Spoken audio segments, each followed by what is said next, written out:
Halo teman-teman, kalian tahu nggak sih bahwa karakteristik konsumen itu beda-beda? Pasti udah ada yang tahu juga sih sebenarnya ya, dan ada yang belum juga, siapa tahu gitu. Jadi mari kita bahas sekarang. Oke teman-teman, jadi sekarang kita membahas tentang karakteristik konsumen. Nah langsung aja ya kita ke pembahasan. Jadi menurut sumber artikel pertama dan kedua, menjelaskan bahwa ada 4 faktor yang mempengaruhi karakteristik konsumen dalam pengambilan keputusan, yaitu yang pertama ada faktor budaya, faktor sosial, faktor pribadi, dan faktor psikologis. Oke, seperti yang kita ketahui ya, yang pertama itu faktor budaya. Faktor budaya itu dimana karakteristik konsumen gitu melakukan pembelian itu terhadap budaya. Contohnya aja kita orang Indonesia ya gitu, tapi ada yang suka budaya Jepang gitu, pasti itu membeli kayak budaya Jepang gitu atau Jepangan lah seperti itu. Terus juga ada yang kedua itu faktor sosial, dimana faktor sosial itu seperti keluarga atau peran orang-orang di sekitar gitu. Jadi itu mempengaruhi pengambilan keputusan pembelian gitu. Terus yang ketiga itu faktor pribadi. Oke, kalau faktor pribadi mungkin dari usia, dari awal kita paling awal dari kecil gitu ya paling suka beli apa ya waktu kecil permen gitu kan, tapi semakin kesini semakin beli tuh kayak pakaian gitu kan, dulu mah dibeliin gitu. Nah terus ada juga faktor psikologis, yaitu faktor dimana ini tuh cabang ilmu dari psikologis, dimana faktor psikologis konsumen ini lebih mempelajari pada sikap yang dilakukan konsumen gitu. Oke, jadi itu. Jadi karakteristik konsumen itu ada beberapa faktor dalam melakukan pengambilan keputusan juga ya. Tadi ada faktor budaya, faktor sosial, faktor pribadi, faktor psikologi. Oke, jadi mungkin itu aja ya teman-teman untuk sekarang pembahasan tentang karakteristik konsumen. Baik, selanjutnya ada sumber menurut buku, yaitu buku dari Consumer Behavior tahun 2015 oleh Leon G. Schiffman dan Joseph Wilson Blitt. Yang pertama ada ciri-ciri kepribadian dan perilaku konsumen. Yang pertama ada inovator konsumen dan keinovatifan.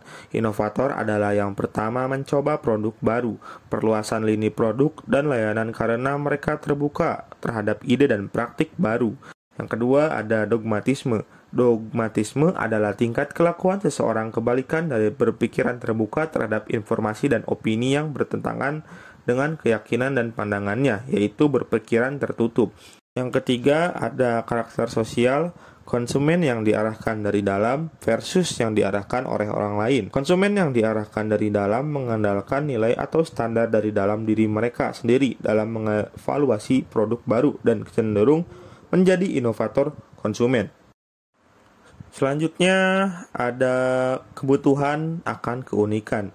Banyak konsumen memperoleh dan memamerkan harta benda karena mereka ingin dibedakan dari orang lain. Yang selanjutnya ada tingkat stimulasi optimal atau bisa disebut Optimum Stimulation Level yang disingkat OSL. Tingkat stimulasi optimal adalah tingkat di mana orang menyukai pengalaman yang baru, rumit, dan tidak biasa, atau lebih menyukai kehidupan yang sederhana, tidak berantakan, dan tenang. Lalu berikutnya ada pencarian sensasi. Berkaitan erat dengan konsep OSL adalah pencarian sensasi, kebutuhan seseorang akan sensasi dan pengalaman yang bervariasi, baru, dan kompleks, serta kemauan untuk mengambil risiko demi pengalaman tersebut. Selanjutnya ada kebutuhan akan kognisi atau bisa disebut need for cognition yang disingkat NFC. Kebutuhan akan kognisi mengukur keinginan atau kesenangan seseorang untuk berpikir. Konsumen yang memiliki NFC tinggi akan merespon iklan yang berisi banyak informasi dan deskripsi terkait produk. Sedangkan konsumen yang memiliki NFC rendah akan tertarik pada latar belakang atau aspek periferal dari sebuah iklan. Selanjutnya ada visualizer versus verbalizer. Para peneliti menemukan bahwa beberapa orang lebih menyukai kata-kata tertulis sebagai cara untuk mendapatkan informasi, sedangkan yang lainnya dipengaruhi oleh gambar. Yang selanjutnya ada etnosentrisme konsumen. Etnosentrisme adalah kesediaan konsumen untuk membeli atau tidak membeli produk buatan luar negeri. Selanjutnya ada contoh kasus. Kelompok kami mengambil judul pengaruh karakteristik konsumen terhadap keputusan pembelian. Survei terhadap mahasiswa peserta Telkomsel Apprentice program pembeli kartu simpati di Grapari Telkomsel Malang tahun 2016. Berawal dari latar belakang, penelitian ini bertujuan untuk menganalisis dan menjelaskan untuk mengetahui pengaruh bersama-sama dari variabel budaya, variabel sosial, variabel pribadi, dan variabel psikologis terhadap keputusan pembelian. Karena variabel tersebut merupakan salah satu ciri dari karakteristik suatu konsumen. Berikutnya yaitu metode penelitian. Penelitian ini menggunakan jenis penelitian explanatory research dengan pendekatan kuantitatif.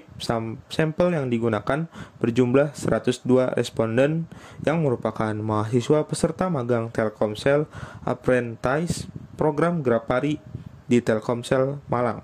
Metode pengumpulan data yang digunakan dalam penelitian ini adalah angket, analisis data menggunakan analisis deskriptif, dan analisis regresi nilai berganda.